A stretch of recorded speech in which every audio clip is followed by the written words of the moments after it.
يا أهلا وسهلا بكم.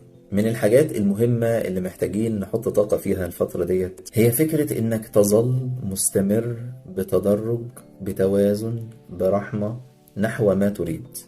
مشكلة كبيرة جدا بتواجه ناس كتير إنه بيجي مثلا يبدأ بسرعة جدا عشان يوصل للي هو عاوزه. درب نفسك إنك علشان توصل لشيء محتاج يكون عندك سلام، عندك توازن، وابدأ اتحرك بالمعدل اللي يناسب مرحلتك. وأهم من إنك تبدأ إنك تكون في حال مداومة، في حال استمرار. الفكرة مش إنك توصل للي أنت عايزه، الفكرة إنك توصل باستمتاع. في ناس كتير بتوصل وبتبقى تعبانة، بتبقى مرهقة، فبعد ما وصل بقى مجهد ومش عارف يستمتع باللي هو فيه.